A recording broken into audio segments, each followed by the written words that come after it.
खाडी देशातील वाढत्या तणावाचा फटका आता थेट सर्वसामान्य नागरिकांच्या स्वयंपाकघरापर्यंत येऊन पोहोचलाय।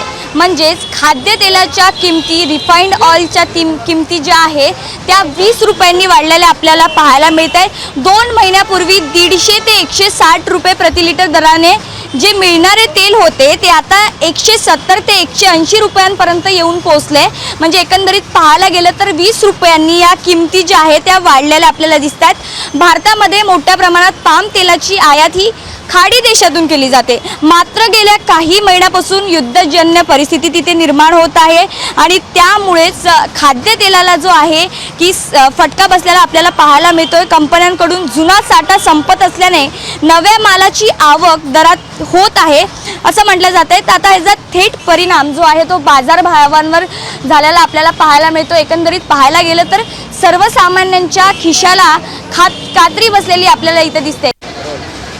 आता तेलाच्या किमती ज्या आहेत त्या वाढलेल्या आपल्याला पाहायला मिळतं। एकंदरीत पाहायला गेलं तर महिलांचं जे बजेट आहे ते सांभाळणं कठीण झालंय। काय करायचं, काय खायचं काय आम्ही?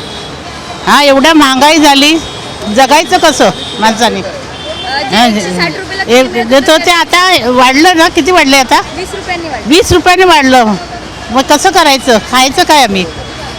सगळ्या महागाई वाढली यामध्ये, काय करायचं काय?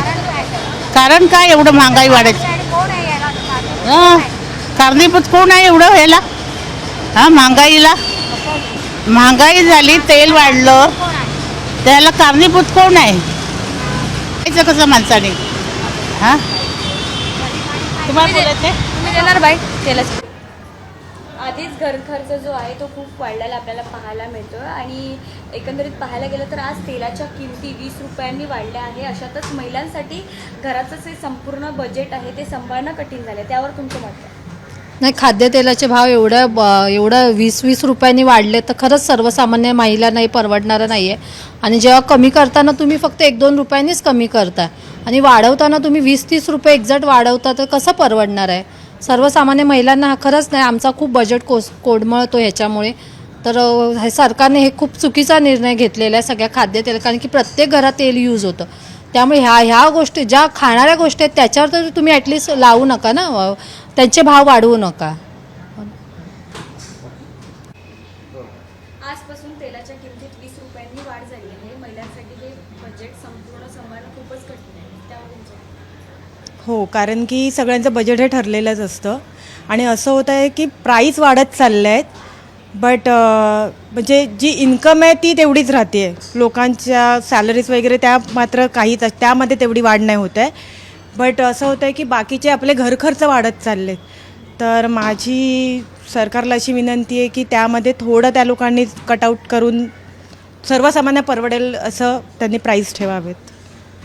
थँक्यू। दादा, आजपासून तेलाच्या किमती ज्या आहेत त्या 20 रुपयांनी वाढलेल्या आपल्याला पाहायला मिळतात। एकंदरीत पाहायला गेलं तर सर्वसामान्यांच्या खिशालाही कात्री बसते। ते बरोबर आहे, कारण की आज 180ला मिळणारी तेलाची बॅग आता 200 रुपयाला मिळते आणि आम्हाला खर्च ठरवून दिलेलं असतं घरात, एवढे त्याच्यामध्ये खर्च भागवायचा। आम्ही कसं भागवणार? त्याच्यामध्ये तेलाचं वाढले, सगळ्या गोष्टीचं, आज पेट्रोल पण 5 रुपयांनी वाढले, कसं हे करणार ना?